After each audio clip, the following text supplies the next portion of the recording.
GT Holidays, South India's #1 travel brand. You know you are special when you're with GT Holidays. இந்த fever வேகமாக பரவக்கூடியது. ஒரு பாதிக்கப்பட்ட நபர்கிட்ட இருந்து இன்னொரு நபர்கிட்ட வெகு சுலபமாக கான்டாக்ட் பண்ணக்கூடிய கண்டேஜியஸ் டிசீஸ். ஜுரம் ரொம்ப அதிகமாக இருக்குச்சுன்னா அதுக்கு டெங்கு காய்ச்சலுக்கு அதிகமான வாய்ப்பு. ஆனால் இந்த பன்றி காய்ச்சலில் இந்த ஸ்வைன் ஃப்ளூவில் டாக்டர் தொண்டை வலி அப்படியே ஏதோ கத்தி வச்சு அறுக்கிற மாதிரி இருக்குது டாக்டர், அந்த அளவுக்கு சொல்லுவாங்க.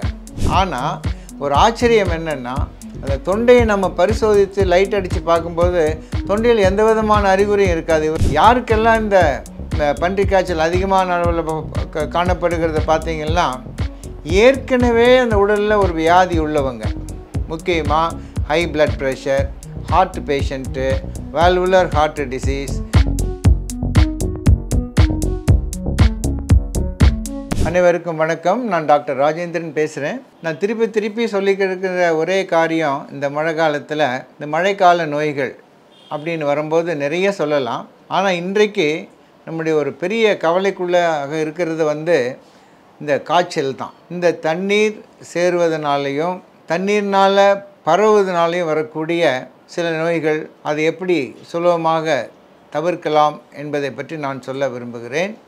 அதில் முக்கியமாக நான் சொல்ல வர்றது டெங்கு காய்ச்சலும் இந்த பன்றி காய்ச்சல் என்று சொல்லுகிற H1N1 இன்ஃப்ளூயன்ஸா வைரல் இன்ஃபெக்ஷன். அப்புறம் பார்த்திங்கன்னா உங்களுக்கு லெப்டோஸ்பைரோசிஸ், எலிக்காய்ச்சல் அப்படின்னு சொல்கிறோம், டைஃபாய்டு, மற்ற வைரஸ் இன்ஃபெக்ஷன்ஸு, ஃபுட்பார்ன் டிசீசஸ் நிறைய. இப்போது தண்ணீர் ஒத்துக்காமல் ஒரு வாந்தி பேதி, இதெல்லாம் அதிகமான அளவில் இப்போது நாங்கள் மருத்துவனாக சந்திச்சுட்டு வர்றோம். இன்றைக்கு நான் சொல்ல போகிறது முக்கியமாக இந்த டெங்கு காய்ச்சலும் H1N1. இதில் இன்றைக்கு பரவலாக வேகமாக பரவி கொண்டிருக்கிறது இந்த H1N1. அதனால் நாங்கள் என்ன செய்கிறோம், ஒவ்வொரு நோயாளியும் நபரும் ஜுரத்தோடையே வந்தாங்கன்னா இதுக்கு H1N1ன்னே முதல்ல நாங்கள் நினைக்க ஆரம்பிச்சிட்டோம். இதில் 10க்கு 9, 190% நாங்கள் கரெக்டாக தான் இருக்கிறோம். ஏன்னாக்கா இந்த ஃபீவர் வேகமாக பரவக்கூடியது. ஒரு பாதிக்கப்பட்ட நபர்கிட்டேருந்து இன்னொரு நபர்கிட்ட வெகு சுலபமாக கான்டாக்ட் பண்ணக்கூடிய கண்டேஜியஸ் டிசீஸ் இது.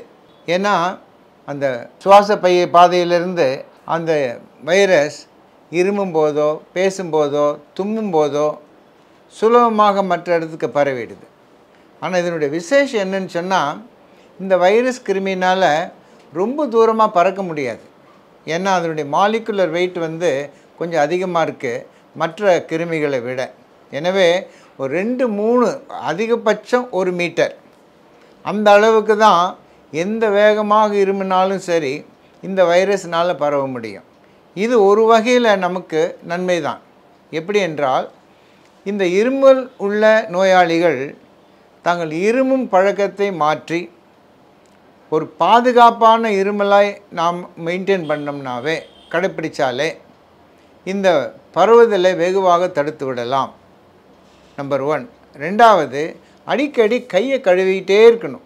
இது ஒரு ஹேபிட்டாக செய்யுங்க தயவுசெய்து. அது முக்கியமாக இப்போ தான் நிறைய அந்த ஆல்கஹால் சானிடைசர்ஸ் வந்துருச்சு, ஆல்கஹால் பேஸ்டு. எனவே அதை வச்சு எல்லாருடைய பையிலையும், பாக்கெட்லேயும், கையிலையும், பையிலையும் இதை வைக்கலாம். ஒரு சின்ன பாட்டில் வச்சுக்கலாம். நம்ம எங்கெங்கெல்லாம் ஒரு புது இடத்துக்கு போகிறோமோ, புது பொருளை தொடுறோமோ, உடனே அந்த இடத்துலேருந்து நம்ம கையை கழுவிக்க சொல்லுவது ரொம்ப ஒரு ப்ரிவென்டிவ் தடுப்பு முறையாக நான் கருதுகிறேன். இதன் மூலமாக அந்த வைரஸ் ஒரு 30 செகண்டு கூட தங்காது, அது செத்து போயிடுது. எனவே ஒரு நபர் இருமலோடு இருக்கும்போதோ, ஜுரத்தினாலேயோ, தலைவலினாலேயோ, உடல் சோர்வுனாலேயோ, ஒரு எக்ஸாஷன், ஒரு ரொம்ப சோர்வான நிலைமையில் இருக்கும்போது இந்த மாதிரி தான். பெருசாக ஜுரம் இருக்கணும்னு அவசியம் இல்லை. ஜுரம் ரொம்ப அதிகமாக இருக்குச்சுன்னா அதுக்கு டெங்கு காய்ச்சலுக்கு அதிகமான வாய்ப்பு. ஆனால் இந்த பன்றி காய்ச்சலில் இந்த ஸ்வைன் ஃப்ளூவில் ஜுரன்றது ஒரு மேஜர் சிம்டமாக இல்லை. இருமல், 2வது தொண்டை வலி. இந்த தொண்டை வலி நீங்கள் பார்த்தீங்கன்னா பேஷண்ட் எப்படி சொல்லுவாருன்னா, டாக்டர் தொண்டை வலி அப்படியே ஏதோ கத்தி வச்சு அறுக்கிற மாதிரி இருக்குது டாக்டர், அந்த அளவுக்கு சொல்லுவாங்க. ஆனால் ஒரு ஆச்சரியம் என்னென்னா, அந்த தொண்டையை நம்ம பரிசோதித்து லைட் அடித்து பார்க்கும்போது தொண்டையில் எந்த விதமான அறிகுறியும் இருக்காது. இவர் சொல்கிறவுடைய கம்ப்ளைண்ட்டுக்கும் அங்கே பார்க்குறதுக்கு அது ஆல்மோஸ்ட் நார்மலாக த்ரோட் இருக்கும். அப்படின்னா தயவுசெய்து இதுக்கு ஒரு வேளை இந்த ஸ்வைன் ஃப்ளூனுடைய அறிகுறியாக இருக்கலாம் என்பதில் எந்த சந்தேகம் இல்லை. எனவே இருமல், ஜுரம் எந்த வகையில் வேணாலும் இருக்கலாம். பட் யூஷுவலாக ரொம்ப அதிகமான ஜுரம் இல்லாதது, உடல் சோர்வு, தலைவலி, உடம்பு வலி, அப்படியே ஆளை ரொம்ப படுத்துக்கலாமா அப்படியே தோணும், எக்ஸாஷன், அந்த அளவுக்கு ஒரு ஜுரத்தோடு வர்ற நோயாளிகள் தயவு செய்து காலம் தாமதிக்காமல் அருகில் உள்ள மருத்துவமனையோ இல்லை உங்களுடைய குடும்ப டாக்டர்கிட்டையோ அரசாங்க மருத்துவமனையோ தனியார் மருத்துவமனை எங்கேயாவது ஒரு டாக்டர்கிட்ட போயிடுங்க. அது அவருடைய பொறுப்பாக இருக்கட்டும். இந்த காய்ச்சலாம் அந்த காய்ச்சலான்ட்டு முடிவு எடுக்கிறதில்ல. நீங்கள் தனிப்பட்ட முறையில் தயவுசெய்து முடிவு பண்ணாதீங்க. ஏன்னா இதற்காக நீங்கள் என்ன பண்ணுவீங்க, இருக்கிறதுலே பவர்ஃபுல் அனாசின் மாத்திரையும் ஆஸ்பிரின் மாத்திரையும் போடுவீங்க வலி போகிறதுக்காக. ஆனால் இதனால் ஒரு உயிருக்கு ஆபத்தான ஒரு சூழ்நிலையும் உருவாகும். அதுக்கு பேர் தான் ரே சிண்ட்ரோம் அப்படின்னு சொல்கிறோம்.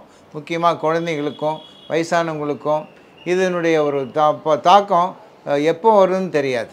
யாருக்கெல்லாம் இந்த பன்றிக் காய்ச்சல் அதிகமான அளவில் காணப்படுகிறத பார்த்தீங்கன்னா ஏற்கனவே அந்த உடலில் ஒரு வியாதி உள்ளவங்க, முக்கியமாக high blood pressure, heart patient, valvular heart disease, இந்த ஆஸ்துமா, ஒபிசிட்டி, இந்த கேன்சர், ஏஜ்டு பர்சன்ஸு, ஏற்கனவே ஒரு வைரஸினாலேயோ பாக்டீரியானாலோ பாதிக்கப்பட்டவங்க, கர்ப்பிணிகள், இவங்களுக்கெல்லாம் இதனுடைய தாக்கம் சீக்கிரமாகவும் அதிகமாகவும் காணப்படுகிறதை நாங்கள் பார்க்குறோம். எனவே இது ஆரம்பத்திலேயே கண்டறியப்பட்டால், அதற்கான டெஸ்ட் எடுத்து உறுதி செய்யப்பட்டால் சுலபமாக இவங்களை வைத்தியம் பண்ணி அவங்கள நம்ம நார்மலுக்கு கொண்டு வரலாம். எனவே தயவு பண்ணி ஜுரம்னு வந்துட்டால் இது சாதா ஜுரம்னு சொல்லி அப்படின்னு எதுவுமே கிடையாதுங்க. there's nothing called சாதாரண ஜுரம். சாதாரண ஜுரம்னா நீங்கள் என்ன பண்ணுவீங்க, கடை மாத்திரை வாங்கி சாப்பிட்டுட்டு வீட்டில் படுத்துட்டு இருப்பீங்க. ஸோ இந்த ஆட்டிடியூடை நீங்கள் மாற்றி இது ஒரு மருத்துவருடைய பொறுப்பில் நீங்கள் விடும்போது, அந்த பொறுப்போடு அவர் தன்னுடைய பணியை செய்யும்போது கண்டிப்பாக டெங்கு காய்ச்சல்னால் தான் அதுக்குள்ள ட்ரீட்மெண்ட்டு, H1N1 இன்ஃப்ளூயன்ஸா பன்றிக் காய்ச்சலாக இருந்தால் அதுக்கு தனியாக, லெப்டோஸ்பைரோசிஸ்க்கு தனியாக, டைஃபாய்டுக்கு தனியாக. ஏன்னா இதெல்லாமே ஒரு கலவையாக இன்றைக்கி நாங்கள் பார்க்குறோம். எல்லா விதமான அறிகுறிலையும் ஒரு கலப்படம் இருக்குது. திடீர்னு பார்த்தா ஒரு H1N1 வாந்தி பேதியில் வராரு, ஒரு மயக்க நிலைமையில் கொண்டு வராங்க. இப்படியெல்லாம் இருக்கும்போது தயவு பண்ணி அந்த டயக்னோஸ் பண்ணுற நோய்த்தன்மையை கண்டறிகிற பொறுப்பை மருத்துவர்கள்கிட்ட நீங்கள் தயவுசெய்து விட்டுடுங்க ஐயா அம்மா. அதை பண்ணிங்கன்னா போதும். நீங்களாகவே தனிப்பட்ட முறையில் செல்ஃப் மெடிக்கேஷன் எடுத்துக்கிட்டு ஜுரத்தை மட்டும் குறைச்சிக்கிட்டு மற்ற மாற்றங்களை கவனிக்காமல் விட்டுட்டீங்கன்னா நாளைக்கு அதுதான் மற்ற உள் உறுப்புகளுக்கு பாதிப்புக்கு அது காரணமாகி கடைசியில் மல்டி ஆர்கன் ஃபெயிலியருக்கு போயிட்டு அந்த சமயத்தில் நீங்கள் ஆஸ்பத்திரியில் கொண்டு டாக்டரை வானத்தை வில்லா வளையுங்கன்னு சொல்லி கேட்குறதுல எந்த லாபம் கிடையாது. எனவே நோயை ஆரம்பத்திலே கண்டுபிடிச்சி ஆரம்பத்திலே வைத்தியம் பண்ணும்போது ஒரு நல்ல பெர்சன்டேஜ் அளவில் அவங்க நார்மலாகி வீட்டுக்கு போகிறதில்ல எந்த சந்தேகம் இல்லை. எனவே ஜுரம் தானே அப்படின்னு சொல்லி நீங்கள் பாட்டுக்கு லைட்டாக எடுத்துக்காதீங்க. இது எந்த ஜுரமாக வேணாலும் இருந்துட்டு போட்டோம், அது டாக்டருடைய பொறுப்பில் விட்டுவிடுவோம் அப்படின்ற ஒரு எண்ணத்தோடு நீங்கள் இருக்க வேண்டுமாய் அன்புடன் பணிவோடு நான் கேட்டுக்கொள்கிறேன்.